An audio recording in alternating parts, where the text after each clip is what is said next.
Are we on? Yes, we're on. Hey, everybody. Can you see the moon? There's the moon up there. Let's see if I can get a shot of it. Yeah, it's right there. Just a little sliver of a moon tonight. Leslie Plazz here, Zazoo Plazz.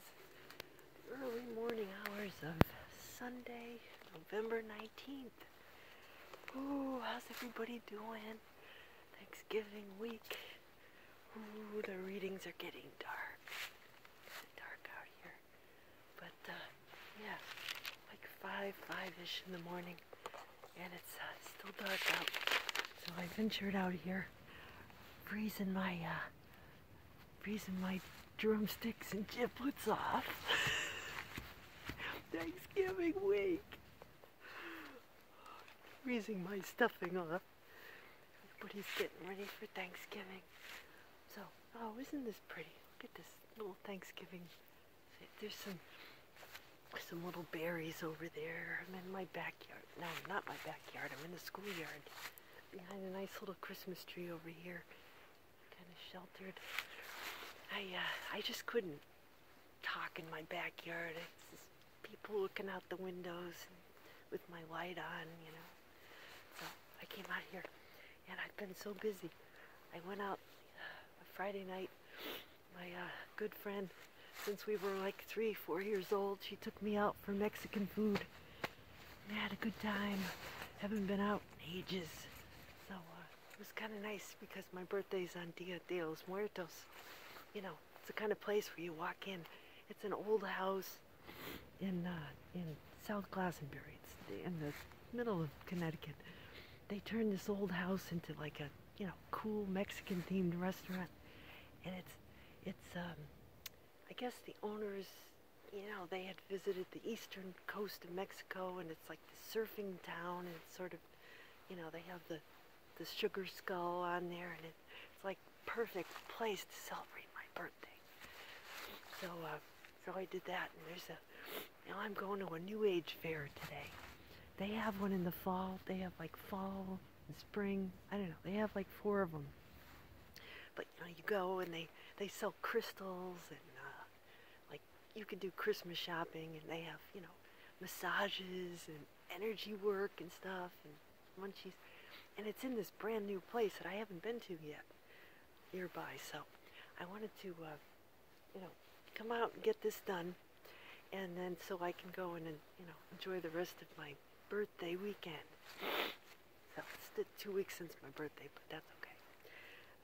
So yeah, it's my favorite time of year. New England, chilly, crisp stars outside, and so I'll get right to it. Yeah, so it's interesting. Proverbs. Oh, so the themes today, right? And the readings. I always draw from the readings because, you know, I was Catholic. You know, born, raised Catholic. So I still have a little bit of that. That's my foundation. This is how we roll here at the Zazoo Plazz Report. And I noticed that the singer for today, I'll get to it, but she's was raised Catholic too. She's Catholic, and I think she's Polish American. We're going back to 1984-ish, almost 40 years. Oh, and my reunion is this Friday, my 40th high school reunion. So I'm thinking about that. I got my outfit all ready. I got new, like, little booties, like suede, little wedge booties, which are great. Wedges are great, right, ladies? Because, you know, you get some height, but there's a nice platform there, so you can, you know, you can stand and walk around, and you're not teetering on these little stilts. So anyway, I got a sparkly bag and top. Well, I had the top, so I ended up just keeping the top and, you know, getting some pants, which I might return to the thrift store anyway. You know, sometimes I say, oh, I'm going to get an outfit, and I don't find anything, so I end up wearing something I already have, which is good, right? That's what we want. So, readings today. Oh, so the theme is the worthy wife. Ironically. Give her a reward for her labors. Her value is beyond pearls. Proverbs. So that's a book, the book of Proverbs in the Bible. You know, there's a lot of wisdom there, right? And it's worth looking at, because it gives me some inspiration. You know, she weaves, this woman, right? This worthy wife. She, you know, her hands are flying all over the loom. She's making stuff for people. Makes me think of my grandmother. She was good at sewing and all kinds of crafts.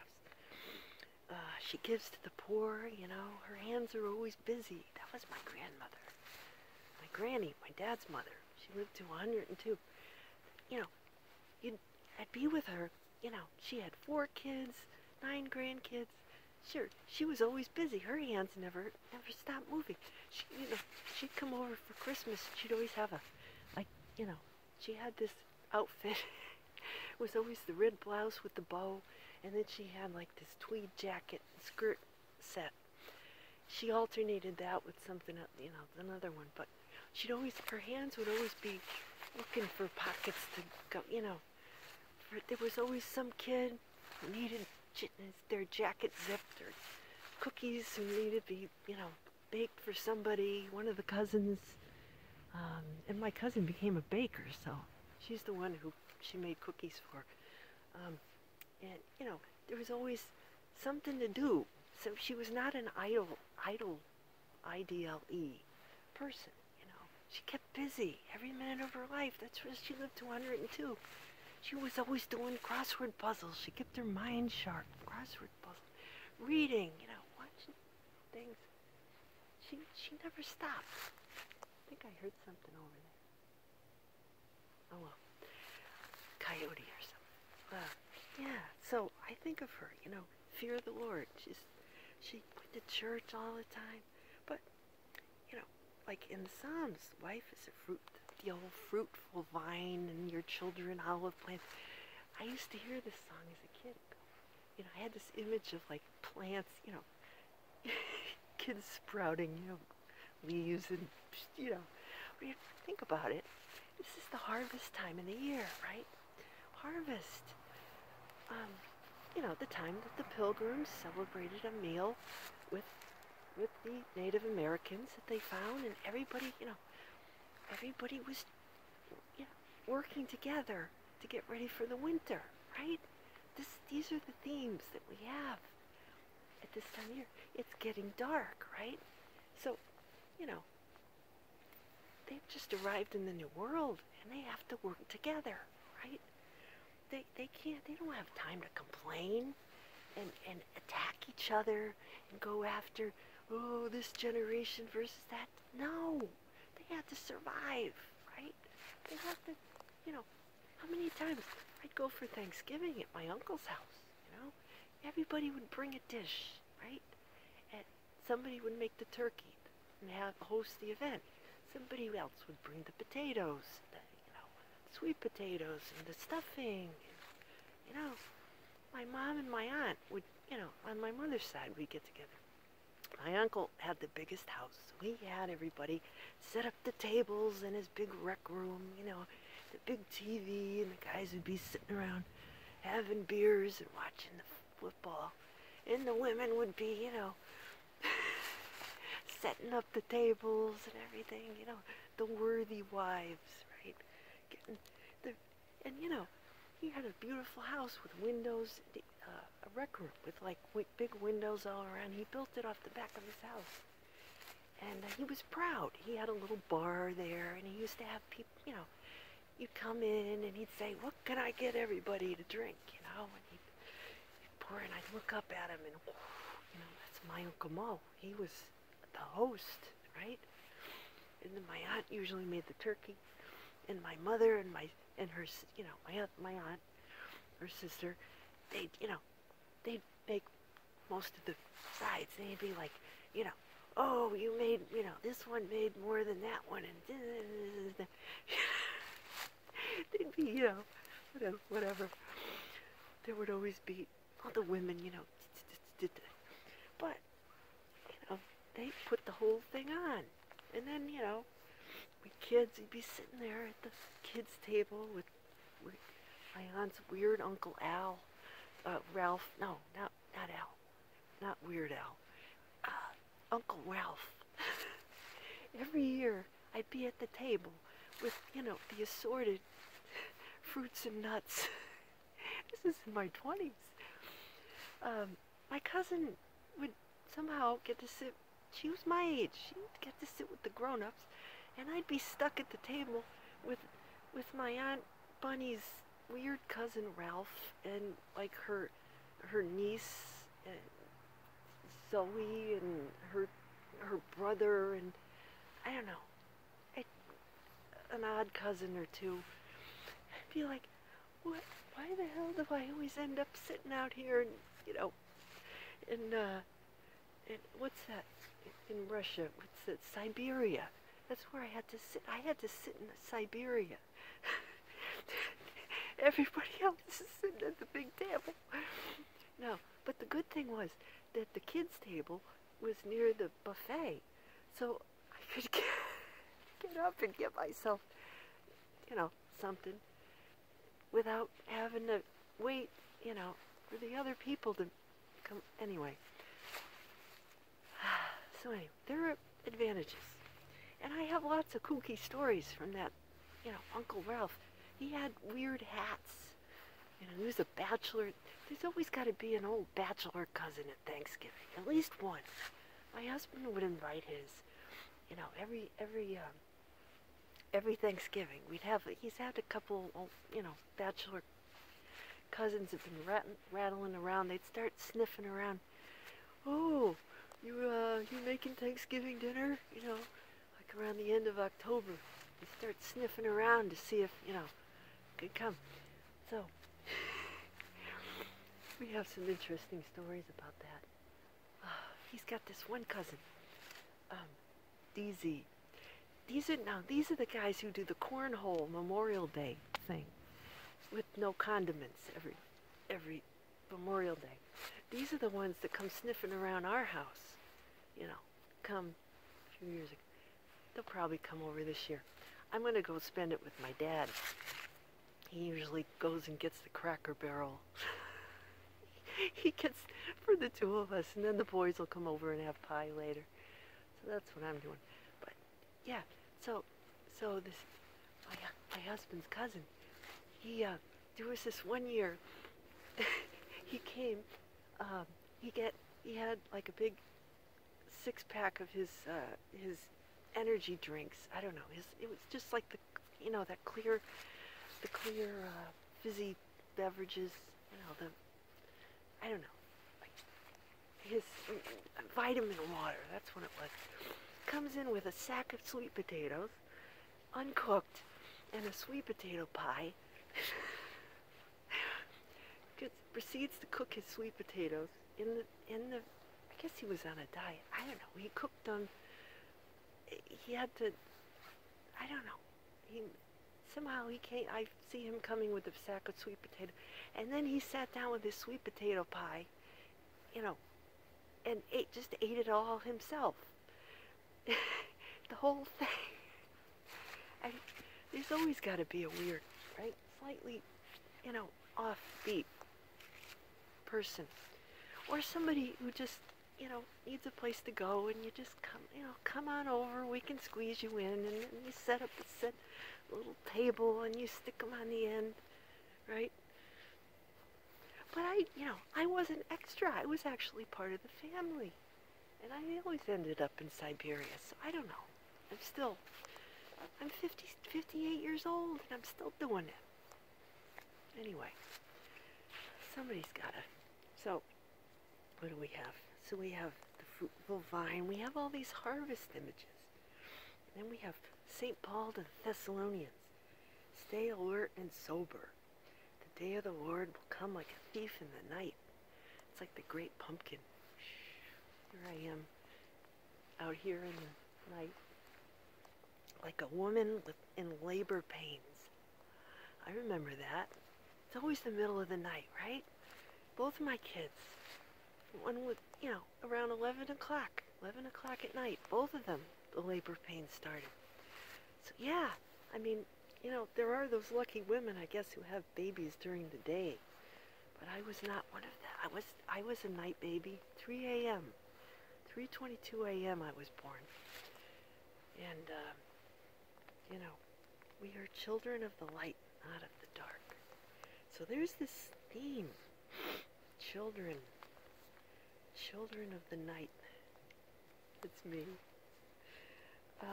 So then I read that and I thought, oh, what's that Pat Benatar song?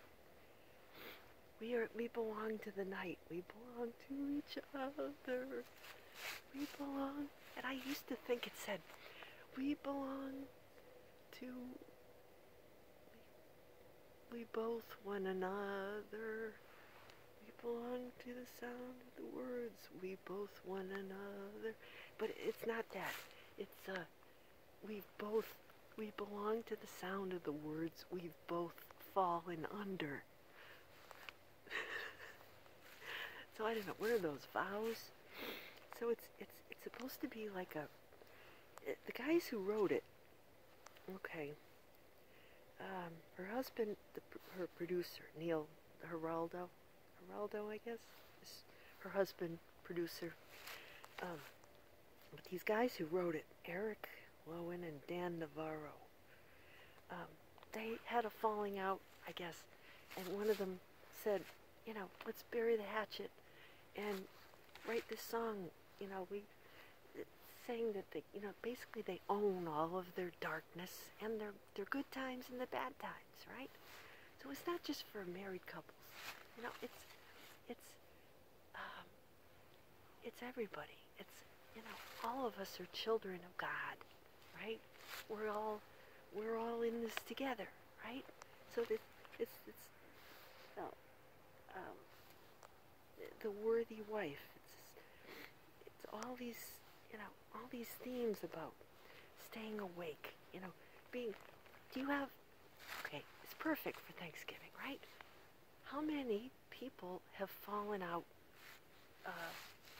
of contact with their family members at Halloween, at Thanksgiving, right? Here we come into the holidays, and it's, you go down to there's a church down near me, and there's this, bulletin board, and they're always putting stuff up there, and they put, something about, this is, holiday grief share meetings or whatever. It's a time of year, it's dark for people who've lost, that woman I met last week, she lost her husband in October. So, you're going and going and going. But, this is the season coming at the darkest time of the year. And a lot of people start thinking about their families, the ones who aren't here. And then there's the ones who are here that maybe you have differences with. Maybe you see them and it's awkward. Or maybe you just decided you don't want the drama anymore. So you just pretend that they're not there. Even though they're your sister, your brother, cousin, whoever. Ex, whoever, it's awkward. And the fresher it is, the more awkward it is. But we're brought together by children, right? Don't the kids bring us together, right? See my sons this week, and a lot of times children have a way of bringing people together, right? We want to hang out with them. They're joyful, they're interesting, they're fun. They don't talk politics. They don't talk about, inflation and how so-and-so is running the country into the ground. Or so-and-so,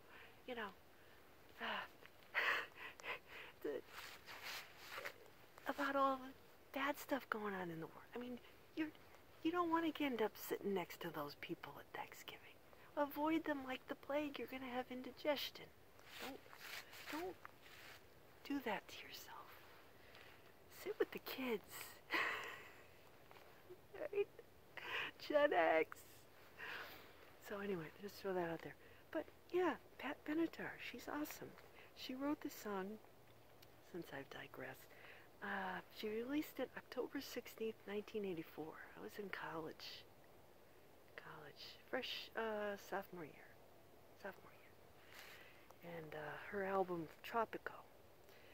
So, got to number 5 on the Billboard Hot 100. Around the same as Love is a Battlefield. That was a good one. I like that song. And while she was filming the video, she realized she was pregnant.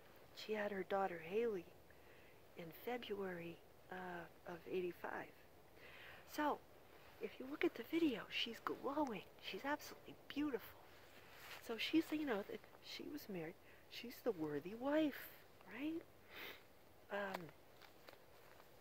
You know, think about that. The song is perfect for this.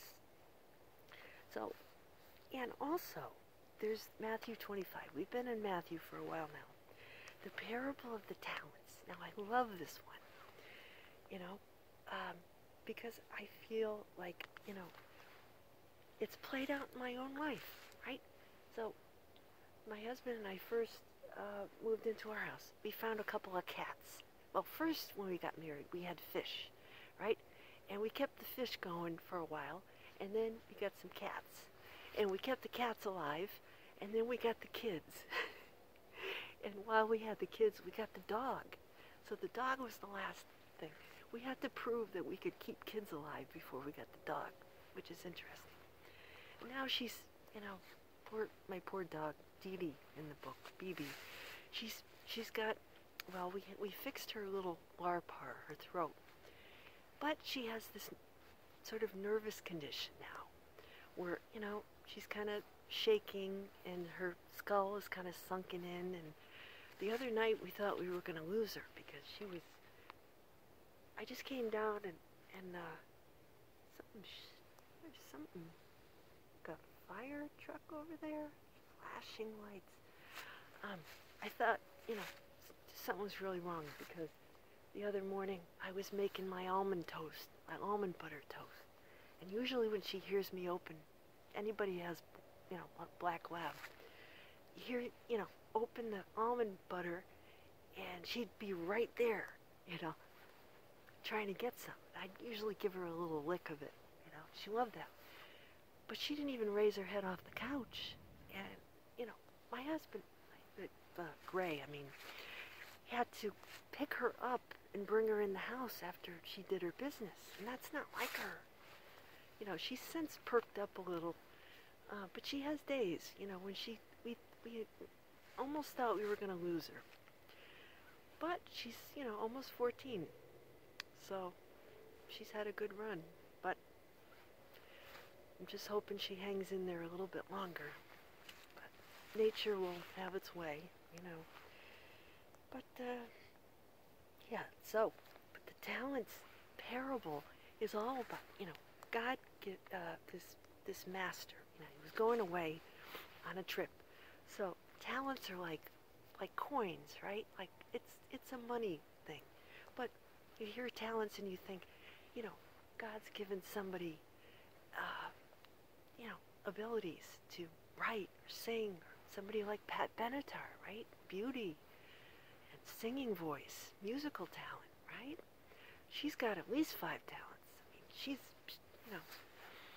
And then, you know, you got somebody, he gave 2 talents. You know, maybe somebody's, you know, good at cooking, good at making the Thanksgiving dinner, you know, like my Uncle Mo, good at telling jokes, you know, entertaining, right? To give him 2, and then somebody gets 1, you know, maybe that's like Uncle Ralph, or the guy with the sweet potatoes, you know.